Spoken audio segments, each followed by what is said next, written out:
Bonjour à tous et à toutes, j'espère que vous allez bien. Aujourd'hui, je vais vous partager une expérience que j'ai vécue il y a quelques années et qui, pour moi, illustre parfaitement la différence entre être intelligent et être malin. Alors, si vous êtes déjà demandé la différence, ben, je pense que ça va assez bien répondre à vos questions. Alors, donc, c'était il y a quelques années, j'étais encadrant dans un centre aéré et j'organisais une course d'orientation avec des groupes d'enfants qui participaient. Donc, j'avais caché dans un bois, parce que c'était dans un bois, différentes images. Et les enfants devaient récolter les images dans un certain ordre afin de remplir leur feuille. Puis, une fois qu'il avait rempli, il venait me voir. Et la première feuille totalement remplie dans le bon ordre, bah, gagnait le droit, je sais pas c'était quoi, c'était un goûter en plus, ou pas un goûter, mais un peu de pain en plus, voilà, bref. Un petit pain gâteau en plus.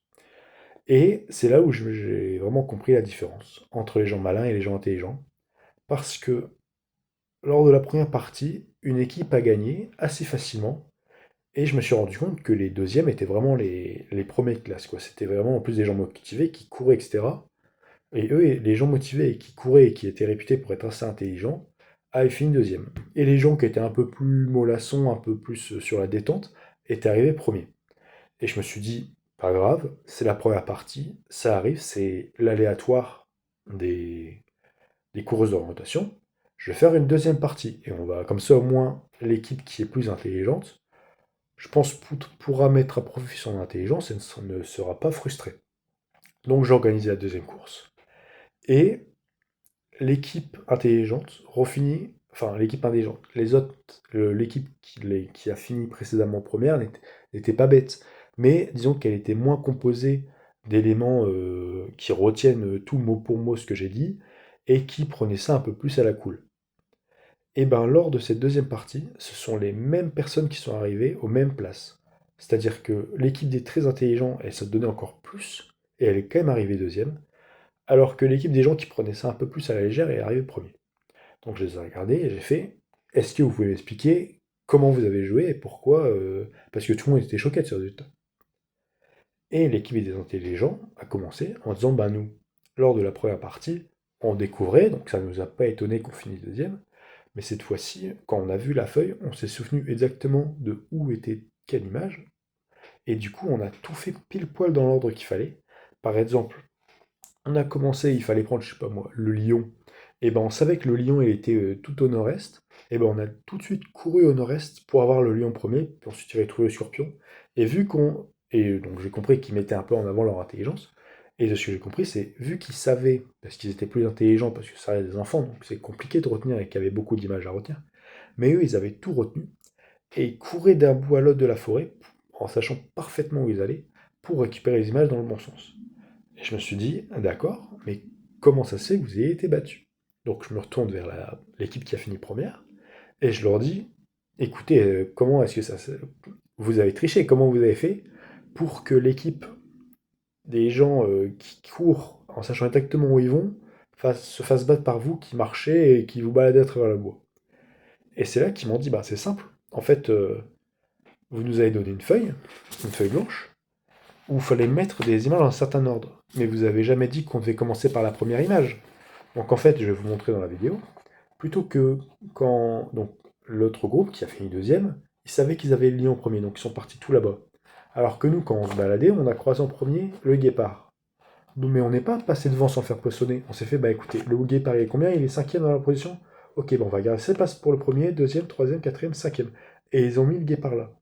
Puis après, ils ont avancé, ils ont croisé le poisson, on a fait, ah, le poisson, c'est notre premier. On va le mettre au début. Et ils ont avancé comme ça. Et c'est du génie, en fait. C'est pas du génie, mais c'est très malin. Et c'est ça la différence que j'ai trouvée entre les gens malins et les gens intelligents. C'est là que ça va vraiment sauter aux yeux. C'est que dans cette situation, les gens intelligents qui ont mis au profit leur intelligence pour savoir exactement où trouver les choses, n'ont pas pu battre les gens malins qui, eux, se sont organisés de manière à non pas optimiser, mais à profiter de chaque opportunité en fait. Et c'est ça que je trouve la différence entre les personnes intelligentes et les personnes malignes, c'est que les personnes intelligentes optimisent leur déplacement, optimisent leur choix, alors que les personnes malignes optimisent leur environnement, optimisent les règles, optimisent... Enfin, ils sont justement pas dans l'optimisation, ils sont dans le contournement des règles et dans le profiter de la situation. Alors, je tombe sur les guépards, ah ben, je vais pas passer devant parce que c'est pas maintenant que je dois faire, je dois le montrer. Non, je pense devant, je vais le garder de côté parce qu'à un moment, il faudra le montrer. Et c'est ça qui est très malin et c'est ça, moi personnellement, à leur place, je n'y aurais jamais pensé. Et si jamais vous vous dites, moi je suis parti, je suis team intelligent ou moi je suis team malin, sachez que pour être considéré dans la population comme étant malin ou comme étant intelligent, c'est-à-dire quand dans votre classe ou dans votre travail, vous dites ah bah cette personne-là elle est particulièrement maligne ou cette personne-là est particulièrement intelligente, il faut faire partie grosso modo du 20%. 20% le plus spécialisé dans le côté intelligent, avoir de bonnes notes, ou dans le côté malin, toujours savoir se débrouiller en exploitant les règles. Enfin, c'est pas de l'exploitation méchante, c'est de l'exploitation en suivant les règles, mais savoir se débrouiller. Et si vous pensez être à la fois malin et intelligent, vous faites partie du top 10% de la population. Moi, je sais bien que dans la situation du jeu de piste que j'avais organisé, je n'aurais pas été assez intelligent pour retenir où se trouvaient les 10 images, et je n'aurais pas été assez malin pour me dire, ok, je passe devant le guépard, bah, je vais quand même prendre le guépard maintenant, mais je vais juste le coller plus loin dans ma feuille. Je n'y aurais jamais pensé. Mais c'est pas pour autant que je suis maudit à ne être ni intelligent ni malin, parce que je me rends compte que le fait d'être malin ou le fait d'être intelligent, ça évolue. Et par exemple, quand on est à l'école, on privilégie beaucoup le fait d'être intelligent, parce qu'il faut apprendre des dates, parce qu'il faut apprendre des théorèmes, alors que dans la vie, c'est beaucoup plus important d'être malin. Enfin, plus important non, parce que c'est pas si grave, mais c'est beaucoup mieux d'être malin qu'intelligent, parce que ça nous permet un peu d'évoluer librement comme un poisson dans l'eau, comme un poisson dans la mer. Alors que quand on est à l'école, on suit un cours d'eau, donc il vaut mieux être rapide en ligne droite. Alors, donc ça c'est intelligent. Alors que savoir naviguer en eau trouble, ça c'est être malin. Voilà la différence. Donc c'était une petite vidéo comme ça. Je vais pas dire lequel est mieux ou alors les avantages et inconvénients de chacun, puisque chacun a son idée dessus et ça me concerne pas forcément. Les deux sont très respectables et je félicite les deux. Mais ça met en avant le côté qu'il y a plein d'intelligences possibles qui parviennent à plein de résultats.